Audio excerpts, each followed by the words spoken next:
Student, कैसे हैं आप सब। आई थिंक कि जो कुछ भी आपने पहले वीडियो देखा है उससे आपको काफ़ी बेनिफिट हुआ होगा। और वीडियो स्पेशली जितने भी वीडियो मैं दे रहा हूँ आपको वो सारे एक प्रॉपर सीक्वेंस में जा रहा है, जिसका फ़ायदा ये है कि आप जिस तरह से किसी टीचर से या स्कूल में आप स्टडी करते हो तो दोनों ही जगह एक सीक्वेंस में क्लास ली जाती है। उसका बेनिफिट ये मिलता है कि सारे जो टॉपिक होते हैं एक दूसरे से लिंक होते हैं और उसका फायदा आपको यहाँ भी मिल रहा है क्योंकि मैं प्रॉपर सीक्वेंस में आपको करवा रहा हूँ। अब रही बात लास्ट वीडियो की, तो लास्ट वीडियो में जैसा मैंने आपसे TU-MU का रिलेशन बताया था, यूटिलिटी बताया था, और मैंने आपसे प्रॉमिस किया था कि नेक्स्ट वीडियो आपका law of diminishing marginal utility से होगा। तो आज हम law of diminishing marginal utility करेंगे, जो हमारा माइक्रो इकोनॉमिक्स का ये यूनिट 2 है। माइक्रो इकोनॉमिक्स का यूनिट टू कार्डिनल थ्योरी का पार्ट 2 आप करने जा रहे हो आज। तो इस थ्योरी में मैं पहले आपको स्टेटमेंट बताता हूं, फिर उसका टेबल करवाऊंगा और एजम्पशंस के साथ, फिर मैं आपको उसका डायग्राम में उसका प्रेजेंटेशन बताऊंगा। तो इसको बिल्कुल ही ध्यान से आप देखें, बहुत अच्छा लगेगा। पहले हम law of diminishing marginal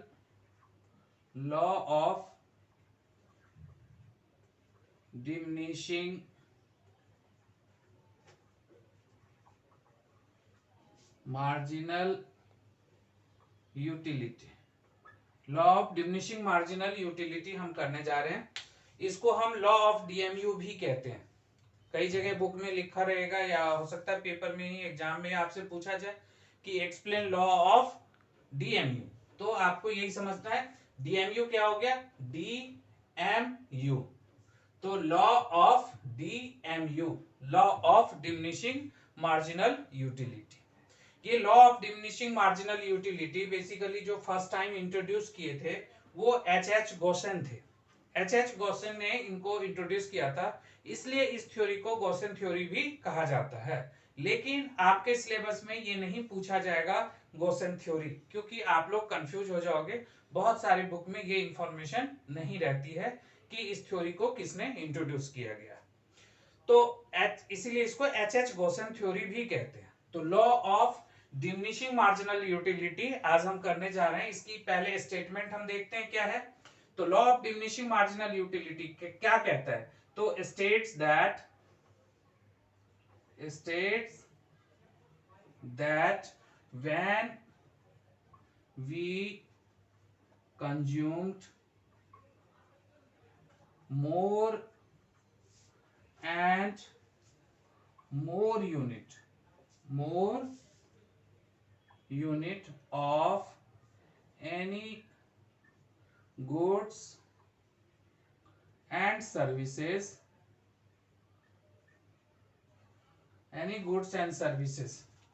every next unit gives less satisfaction।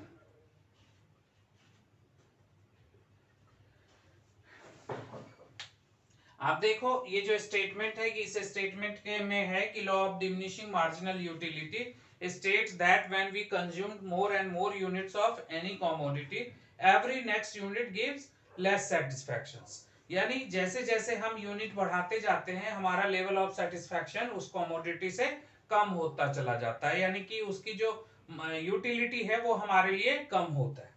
ठीक है, इसमें आप देखोगे, इसको करने के बाद आप समझ जाओगे कि बहुत सिंपल है कि डायमंड जो है इतना महंगा है और जो फूड्स हैं वो सस्ता है, जबकि फूड्स क्या है, नेसेसिटी है और डायमंड नेसेसिटी नहीं है। डायमंड के बिना आप जी सकते हो। तो ये थ्योरी करने के बाद आपको इसका आंसर मिल जाएगा कि कोई भी चीज की जो यूटिलिटी होती है वो क्या इंपॉर्टेंस रखती है। तो इसमें आप देखो कि स्टेट जैसा कि law of diminishing marginal utility में मैंने आपसे कहा कि नेक्स्ट यूनिट आपको लेस सेटिस्फैक्शन देगा। तो लेस सेटिस्फैक्शन कैसे देगा, तो इसके लिए हमारे पास क्या होता है कि कुछ एजम्पशंस होते हैं। एजम्पशंस अब आप देखोगे कि कोई भी इकोनॉमिक्स की थ्योरी है, उस इकोनॉमिक्स की थ्योरी में एजम्पशन होता है, और जब एजम्पशंस ये बताता है कि ये सारी चीजें रहेगी तो ही ये लॉ एप्लीकेबल है, तभी ये लॉ एप्लीकेबल है। तो इसका पहला एजम्पशंस क्या है? पहला एजम्पशंस कहता है कि utility should be measured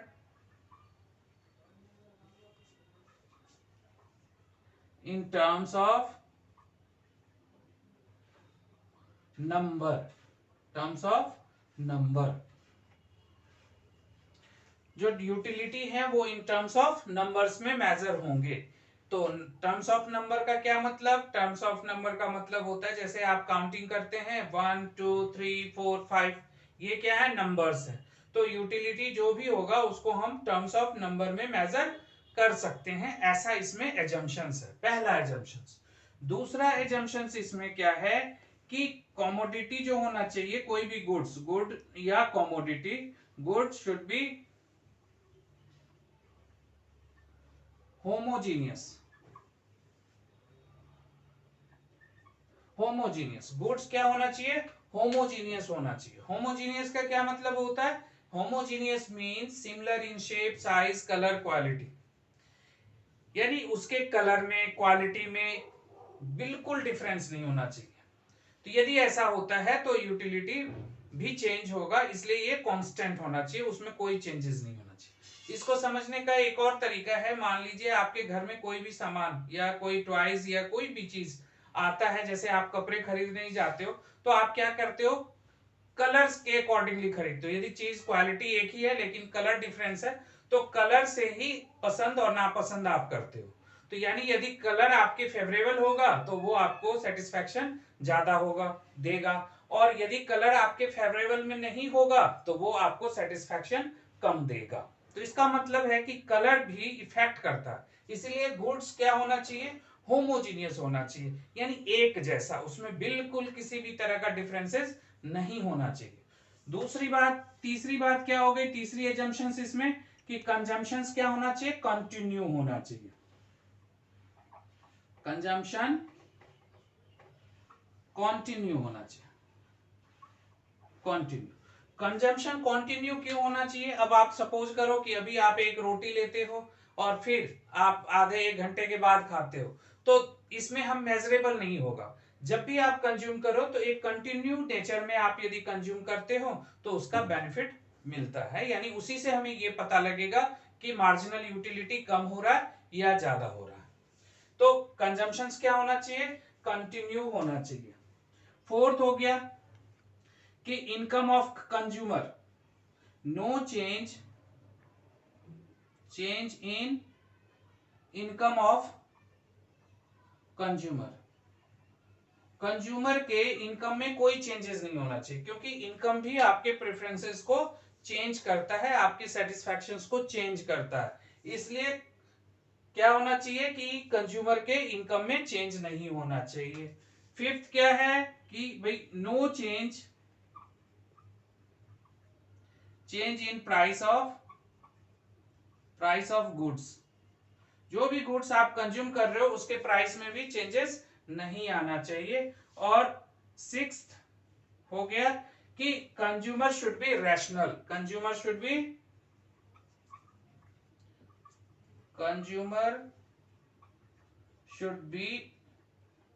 rational. Consumer should B rational का क्या मतलब कि कंज्यूमर क्या होना चाहिए? एक वाइज पर्सन है, वो जानता है कि उसको कैसे कमोडिटी को कंज्यूम करना है, और always keen to maximise there utility. वो अपने यूटिलिटी को मैक्सिमाइज करने के लिए वो क्या करेगा? कंजम्पशन करेगा। कंजम्पशन करेगा तो ही हम इसको मेजर कर सकते हैं। और एक और ले लीजिए आप एजम्पशंस।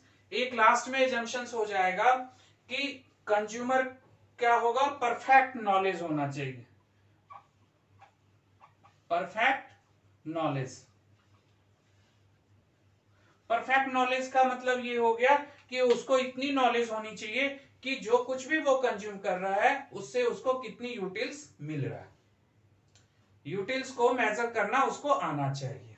तो ये 6 आपके पास, 6 नहीं 7 एजम्पशंस मैंने आपको बताया कि utility should be measures in terms of number. Utility किस में मेजर होगा? टर्म्स ऑफ नंबर में। दूसरा मैंने बताया गुड शुड बी होमोजीनियस, जो कुछ भी आप कंज्यूम कर रहे हो वो क्या होगा? होमोजीनियस होगा। और उसके बाद कंजम्पशन क्या होना चाहिए? कंटिन्यू इन नेचर होना चाहिए, यानी ये नहीं कि ब्रेक लेके आप करो। उसके बाद no change in income, income में किसी भी तरह की चेंजेस नहीं होने चाहिए। No change in price of goods, इसको आप और भी स्टैंडर्ड में लिख सकते हो कि no change in MU of goods, marginal utility. और कंज्यूमर शुड बी रेशनल, जो प्राइस है money, in terms of money है, मनी के यूटिलिटी में भी चेंज नहीं होना चाहिए। तो एक एजम्पशन 8 आप ये भी ले सकते हो कि no change in marginal utility of money, money के मार्जिनल यूटिलिटी में भी कोई चेंज नहीं होना चाहिए। तो ये सारे एजम्पशंस है। अब इस लॉ को और देखेंगे कि ये एप्लीकेबिलिटी क्या है इसकी, कैसे ये एप्लीकेबल होता है। वैसे जैसा मैंने आपको बताया कि ये जो लॉ है हर तरह से एप्लीकेबल है, चाहे वो गुड्स हो या फिर सर्विसेज हो, किसी भी केस में ये एप्लीकेबल होता है ये लॉ। अब इस लॉ को समझने के लिए हम एक एग्जांपल लेते हैं।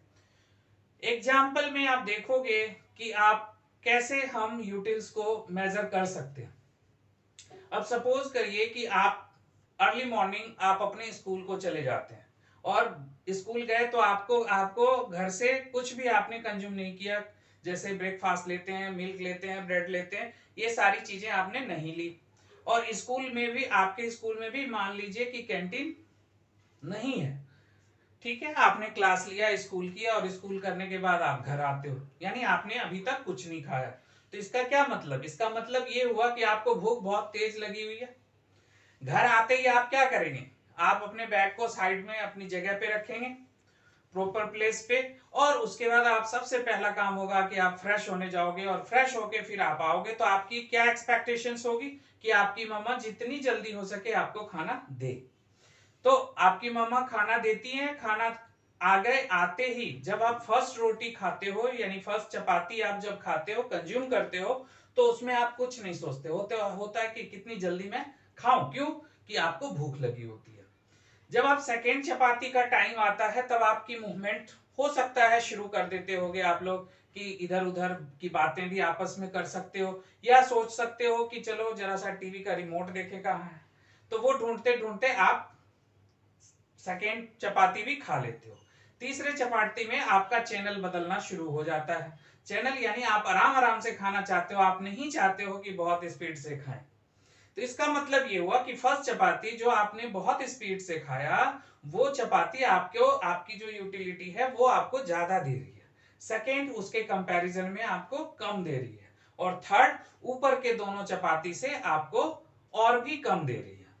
तो इस तरह से ये होता है कि जैसे जैसे कोई भी, चाहे हम कोई सर्विसेज क्यों ना ले, चाहे कोई गुड्स क्यों ना कंज्यूम करें, फर्स्ट यूनिट आपको सबसे ज्यादा सेटिस्फैक्शन देगा, सेकेंड उससे कम, फिर थर्ड उससे भी कम।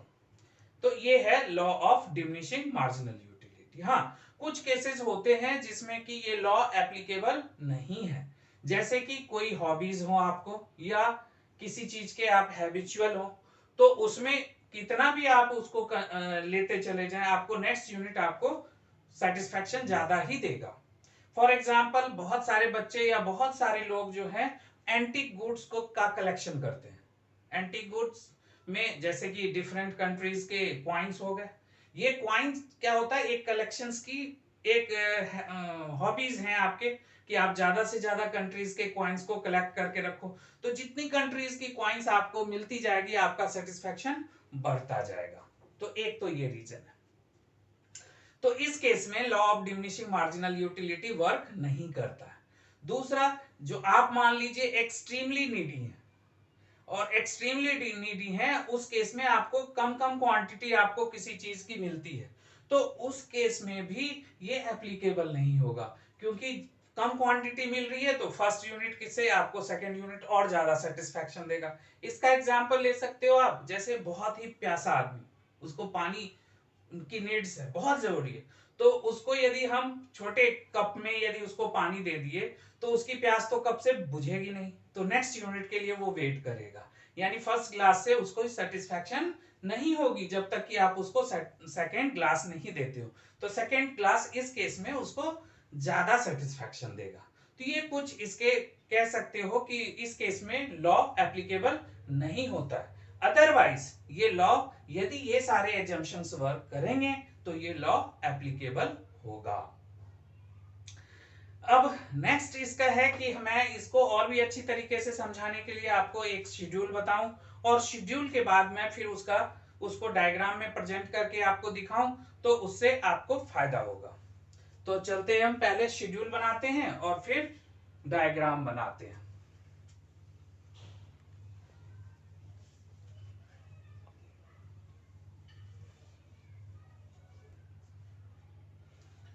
तो जो यहाँ वही यूटिलिटी शेड्यूल या यूटिलिटी टेबल, जो भी आप इसका हेडिंग्स देना चाहते हो आप इसको दो, यूटिलिटी टेबल, या इसको हम शेड्यूल भी कह सकते हैं। शेड्यूल, इसमें हम क्या करते हैं, सबसे पहले हमने क्या लिया, यूनिट्स ले लिया, उसके बाद हमने क्या लिया, टीयू ले लिया, और फिर एमयू ले लिया। ये मैंने आपको टीयू और एमयू के रिलेशन जब करवा रहा था उस टाइम भी मैंने जस्ट प्रीवियस जो वीडियो है यानी पार्ट 1 में भी मैंने ये टेबल यूज किया है, तो शायद आपको हेल्पफुल हो, आप ज्यादा समझ पाओ। इसमें देखो कि when we consumed 1 unit of any commodity, we assume here 8 utils we get 8 utils, यानी हमें satisfaction in terms of numbers में कितना मिल रहा है, 8 यूटिल्स मिल रहा है। जैसे ही हम सेकेंड यूनिट कंज्यूम करेंगे तो हमारा जो नेक्स्ट वन यानी 1 + 1 है, नेक्स्ट वन से जो मिलने वाली सेटिस्फैक्शंस हैं वो कम हो जाएगी पहले से, यानी हमें क्या मिलेगा, 6। और थर्ड यूनिट के केस में हम एज्यूम करते हैं कि 4, और फिफ्थ यूनिट के केस में हम एज्यूम करते हैं 2, 6 नहीं, फोर्थ यूनिट के केस में 2, फिफ्थ यूनिट के केस में ये हो जाएगा 0, और सिक्स्थ यूनिट के केस में -2। तो ये डिमिनिशिंग हो रहा है ना, कि जैसे जैसे 1 यूनिट हम बढ़ा रहे हैं हमारा जो एडिशनल यूटिलिटी है वो फॉल हो रहा है। एम मार्जिनल वर्ड है, इसलिए मैंने पहले भी आपको बता रखा है कि एम मींस एडिशनल, यानी मार्जिनल यूटिलिटी क्या हो गया, एडिशनल यूटिलिटी। तो मार्जिनल यूटिलिटी, जो भी additional utility with consumed with additional unit of the goods, हमारा क्या हो रहा है, फॉल हो रहा है।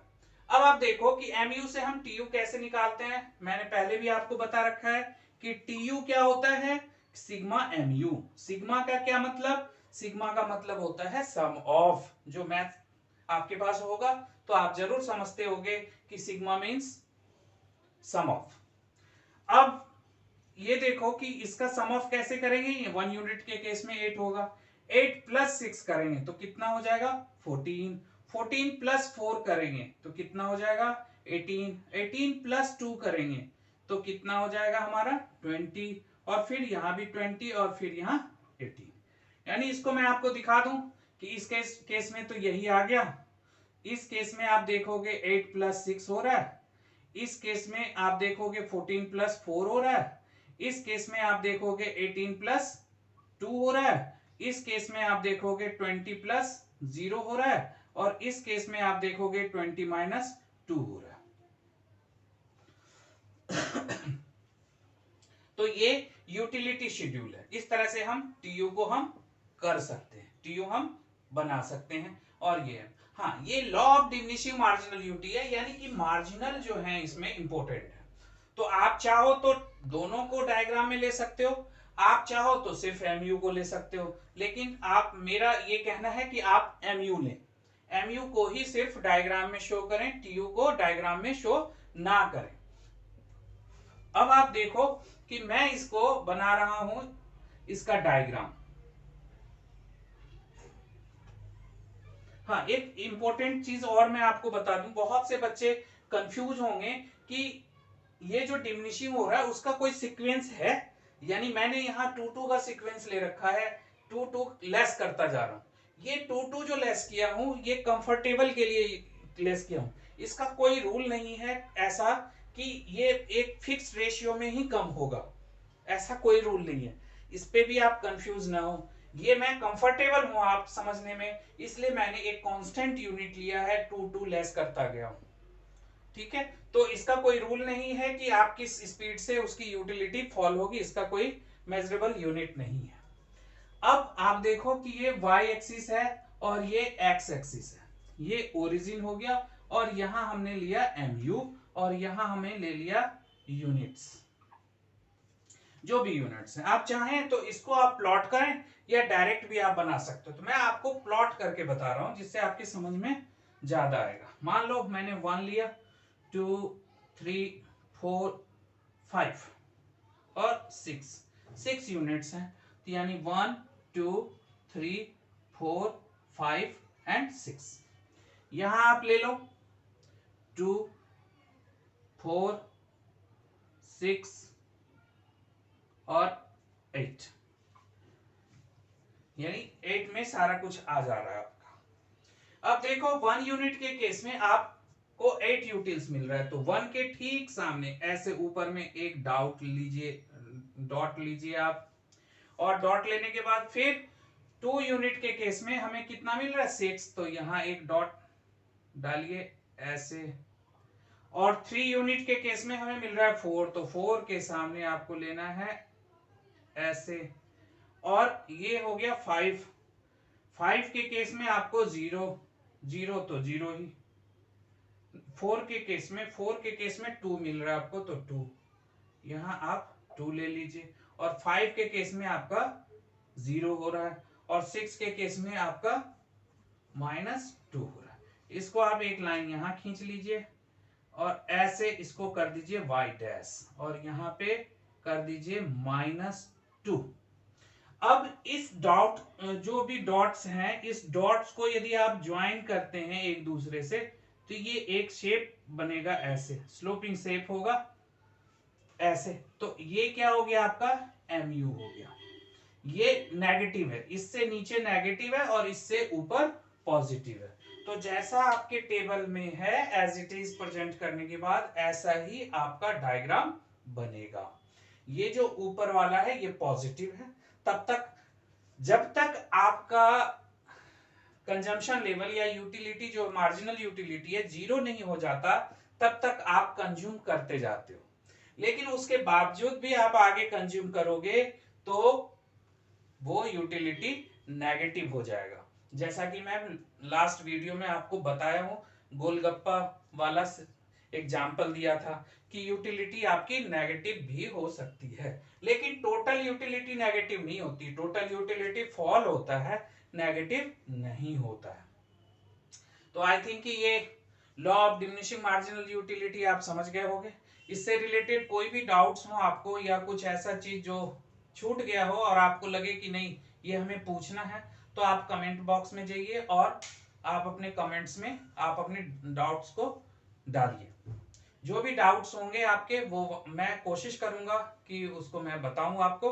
और जिस स्टूडेंट ने अभी तक इसको सब्सक्राइब नहीं किया है हमारे चैनल को, वो सब्सक्राइब करें। आपको कैसा लग रहा है ये भी आप कमेंट्स करें, और साथ ही साथ आप जो रेड बेल आइकन है उसको जरूर दबाएं। इससे फायदा ये होगा कि आपको आपके पास नोटिफिकेशन आता रहेगा कि जैसे जैसे मेरे नए वीडियो आते रहेंगे आपके लिए, वो नोटिफिकेशन आपको मिलता रहेगा, तो आपके लिए इजी होगा कि आप एक प्रॉपर सीक्वेंस में आप अपनी सिलेबस को कंप्लीट करते जाओ। Thank you.